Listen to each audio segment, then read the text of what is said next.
नमस्कार, मैं हूं शम्स ताहिर खान और आप देख रहे हैं वारदात। वाकई इस सफर के बारे में सोच कर ही रोंगटे खड़े हो जाते हैं। कहां तो उड़ना था उन्हें आसमान में और कहां आसमान ही उन पर टूट पड़ा और फिर जब जमीन पर आए तो ऐसे बिखरे कि मलबे की शक्ल में समेटने में ही 5 दिन लग गए। इसके बाद 298 लाशों को समेटकर ताबूत में रख दिया गया ताकि आगे का सफर पूरा किया जा सके। और फिर आगे का सफर शुरू होता है द डेथ ट्रेन के साथ, यानी एक ऐसी ट्रेन जिसमें सिर्फ मुर्दे ही मुर्दे थे।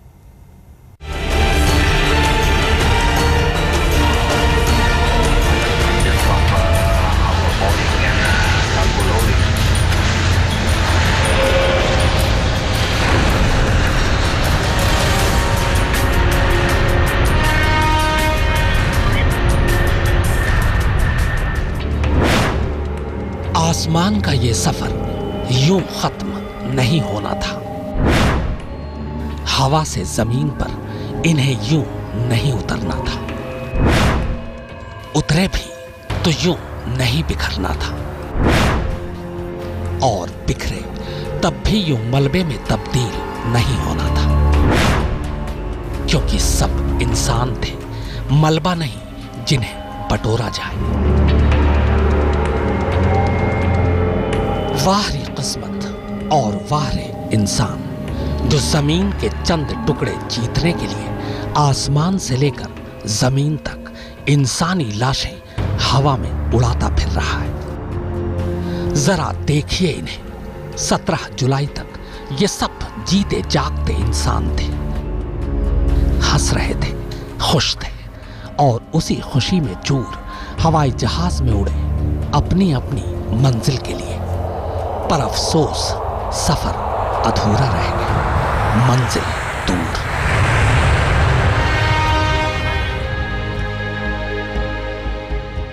उसी अधूरे सफर को अब कुछ इस तरह पूरा किया गया।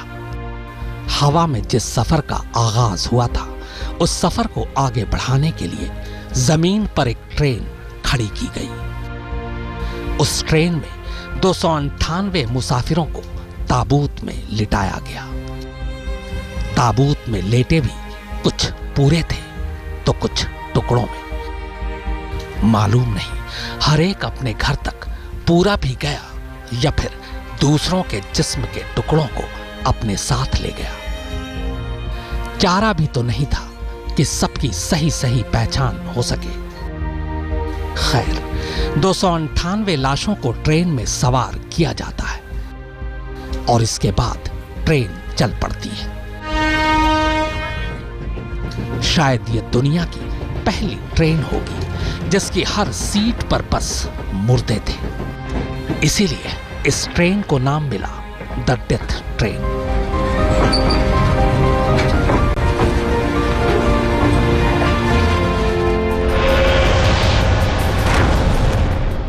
यह तस्वीर 17 जुलाई की है, जब मलेशियन एयरलाइंस की उड़ान MH17 को 35,000 फीट की ऊंचाई पर मिसाइल से मार गिराया गया था। इस मलबे में 298 लोगों की लाशें भी शामिल हैं। यूक्रेन के बागी गुट के कब्जे वाले इस इलाके में हादसे के बाद 15 किलोमीटर के दायरे में विमान का मलबा फैल गया था। उसे समेटने में पूरे 5 दिन लग गए। 5 दिन बाद आधी अधूरी जली कटी लाशों को इकट्ठा किया गया। हर लाश को अंदाजे से बैग में भरा गया। फिर लंबी बातचीत के बाद रूस समर्थक यूक्रेन का बागी गुट सभी लाशें नीदरलैंड और विमान का ब्लैक बॉक्स मलेशिया को सौंपने पर राजी हो गया। इसी के बाद 5 बड़े रेफ्रिजरेटर वाली गाड़ियों में लाशों को रखकर उन्हें यूक्रेन के बागी गुट के कब्जे वाले खार्कीव शहर लाया गया, जहां स्टेशन पर स्पेशल द डेथ ट्रेन पहले से तैयार खड़ी थी। इसके बाद बागियों की मौजूदगी में 298 लाशें और विमान का ब्लैक बॉक्स मीडिया के सामने यूक्रेन, मलेशिया और नीदरलैंड सरकार के नुमाइंदों के हवाले कर दिया गया। लाशें ट्रेन में रखी गई और ट्रेन खार्कीव से रवाना हो गई। करीब 12 घंटे के इस सबसे खामोश और खौफनाक सफर के बाद ट्रेन यूक्रेन सरकार के कब्जे वाले शहर डेनेत्स्क के रेलवे स्टेशन पर पहुंचती है, जहां दुनिया भर की मीडिया का पहले से ही भारी जमावड़ा था। ट्रेन से एक एक कर लाशें उतारी जाती हैं। चूंकि हादसे में सबसे ज्यादा 198 लोग नीदरलैंड के मारे गए थे, लिहाजा नीदरलैंड ने पहले से ही डोनेत्स्क एयरपोर्ट पर रॉयल ऑस्ट्रियन एयरफोर्स का बोइंग खड़ा कर रखा था। अब यहां से फिर एक नया सफर शुरू होता है। 198 लाशें लेकर बोइंग नीदरलैंड के लिए उड़ जाता है, जबकि बाकी की लाशें लेकर दूसरे विमान मलेशिया और दूसरे मुल्कों के लिए उड़ जाते हैं। और इस तरह 17 जुलाई को जो सफर शुरू हुआ था और जिसे 16 घंटे में पूरा हो जाना था, वो 6 दिन बाद पूरा हो सका, वो भी अधूरी शक्ल में। आज तक ब्यूरो। बस एक मिसाइल और पल भर में 298 लाशें आसमान से जमीन पर। दुनिया इस हादसे के लिए रूस के राष्ट्रपति व्लादिमीर पुतिन को जिम्मेदार ठहरा रही है। हर किसी का यही मानना है कि इस हादसे का असली गुनहगार अगर कोई है तो वो रूस और पुतिन ही है। मगर कमाल देखिए, एक शख्स ऐसा भी है जो पुतिन को शुक्रिया कह रहा है। इस शख्स ने इस हादसे में अपनी इकलौती बेटी को खोने के बाद एक खत लिखकर कहा है, मिस्टर पुतिन, बेटी का कत्ल करने के लिए शुक्रिया।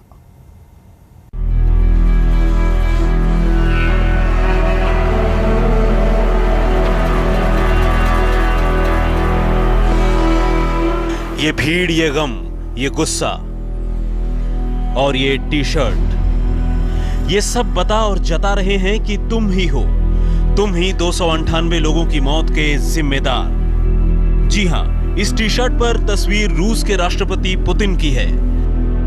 तस्वीर में ही लोगों का गुस्सा झलक रहा है, मगर इस तस्वीर से जुदा कुछ लाइनें भी हैं, जिन्हें पढ़कर हर पढ़ने वाले की आंखें भीग गई। ये लाइनें एक बाप ने लिखी हैं।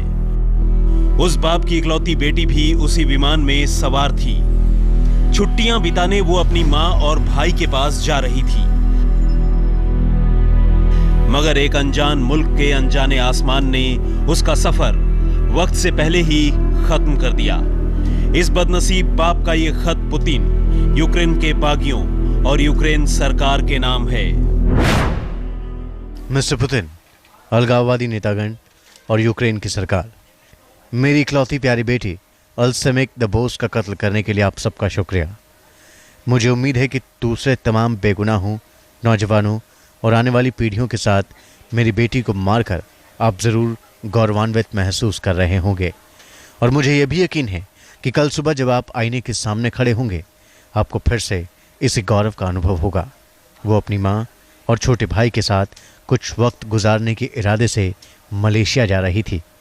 छुट्टियों के बाद यहाँ लौटकर फिर से उसे अपनी पढ़ाई शुरू करनी थी, और यहाँ उसकी बेस्ट फ्रेंड्स जूलिया और मरीना को भी उसका इंतज़ार था। लेकिन एक अनजान मुल्क के आसमान में ज़मीन पर लड़ी जा रही जंग की कीमत उसे चुकानी पड़ी। मुझे उम्मीद है कि आपको ये संदेश मिलेगा, शायद अंग्रेज़ी में अनुवाद के बाद, जिसे शायद आप एक अक्लमंद इंसान होने के नाते समझ पाएंगे। शुक्रिया। मॉन्स्टर, नीदरलैंड से हेंस द बोस्ट, जिसकी दुनिया बर्बाद हो गई। दरअसल नीदरलैंड्स के एक छोटे से गांव मानस्टर के रहने वाले हेंस द बोस्ट ने अपनी 17 साल की बेटी एल्सेमिक द बोस्ट को हवाई हादसे में खोने के बाद गम और गुस्से से भरा यह खत फेसबुक पर पोस्ट किया, जिसे पढ़कर दुनिया भर की आंखें भर आई।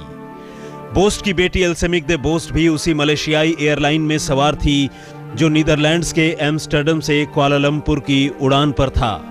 इस बदनसीब बाप ने इस खुले खत में आगे पुतिन के बारे में लिखा है, मिस्टर पुतिन, मुझे उम्मीद है कि हमारे प्रधानमंत्री और आपके दरमियान हुई गंभीर बातचीत के बाद आपकी आंखें खुल गई होंगी।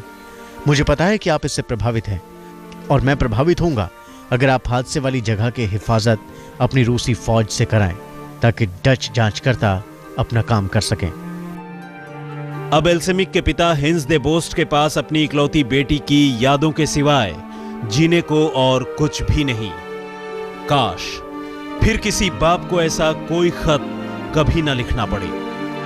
आज तक ब्यूरो।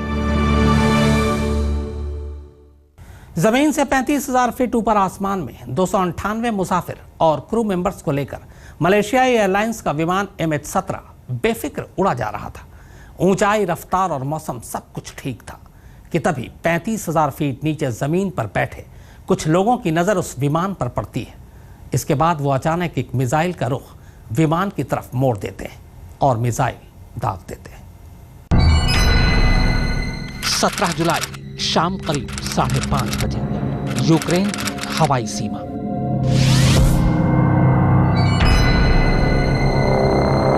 यूक्रेन की हवाई सीमा में दाखिल होने तक अब भी सब कुछ ठीक था। विमान तय वक्त और सही रफ्तार पर तेजी से अपनी मंजिल की तरफ बढ़ रहा था, मगर विमान जैसे ही यूक्रेन और रूस की हवाई सीमा के करीब पहुंचता है, अचानक जमीन से गाइडेड एक मिसाइल 33,000 फीट की ऊंचाई पर उड़ रहे विमान को अपना निशाना बना लेता है। मिसाइल जैसे ही विमान से टकराता है, पूरा विमान आग के गोले में तब्दील हो जाता है। मिसाइल ने हवा में ही विमान के चीथड़े उड़ा दिए थे। इसके बाद लगभग 15 किलोमीटर के दायरे में विमान, उसका मलबा और विमान में सवार 295 मुसाफिरों की लाशें 33,000 फीट की ऊंचाई से गिरते हुए नीचे जमीन पर बिखर जाती हैं। उधर जैसे ही मिसाइल विमान से टकराता है, एक झटके में एयर ट्रैफिक कंट्रोल से विमान का संपर्क टूट जाता है। हमले से ऐन पहले तक विमान यूक्रेन ATC के संपर्क में था। अचानक ATC से संपर्क टूटते ही हर तरफ हड़कंप मच जाता है। 4 महीने पुरानी वो डरावनी यादें अचानक फिर से ताजा हो जाती हैं। 4 महीने पहले इसी मलेशियाई एयरलाइंस का ऐसा ही एक विमान ATC से संपर्क टूट जाने के बाद लापता हो गया था। आज 4 महीने बाद भी उस विमान का मलबा नहीं मिला है। उस विमान में भी 200 से ज्यादा मुसाफिर सवार थे, मगर इस विमान के साथ ये रहस्य ज्यादा देर तक छुपा नहीं रह सका, क्योंकि ATC से संपर्क टूटने के आधे घंटे के अंदर ही विमान का मलबा और उसकी खबर दोनों सामने आ चुकी थी। बस सामने आना अब कुछ बाकी था, तो वो ये कि आखिर 295 बेगुनाह मुसाफिरों को 33,000 फीट की ऊंचाई पर मार गिराने वाले कौन लोग थे? क्यों उन्होंने एक मुसाफिर विमान को मिसाइल से निशाना बनाया? तो ये सच जब सामने आया तो वो और भी चौंकाने वाला था। आज तक ब्यूरो। इस बीच खबर यह है कि ट्रांस एशिया एयरवेज का एक विमान ताइवान में क्रैश कर गया है। इस हादसे में 50 से ज्यादा लोगों के मारे जाने की खबर है। चीनी न्यूज एजेंसी के मुताबिक ताइवान के इस घरेलू विमान में अचानक कुछ तकनीकी खराबी आ गई थी, जिसकी वजह से पायलट ने इमरजेंसी लैंडिंग की कोशिश की, लेकिन उससे पहले ही विमान क्रैश कर गया। लगता है हवाई सवारी पर आफत आई हुई है। जी हां, अब ताइवान में बेंगखू द्वीप के करीब यात्री विमान क्रैश हो गया।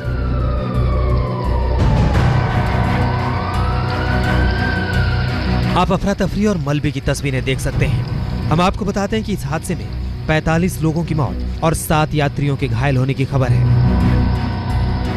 ट्रांस एशिया एयरलाइंस का ये प्लेन इमरजेंसी लैंडिंग के दौरान क्रैश हुआ। बताया जा रहा है कि ये प्लेन घरेलू उड़ान पर था। अचानक इसमें तकनीकी खराबी आ गई, जिसके चलते पायलट ने इमरजेंसी लैंडिंग की कोशिश की, लेकिन कोशिश कामयाब न हो सकी और ताइवान के दक्षिणी तट पर बड़ा हादसा हो गया। आज तक ब्यूरो।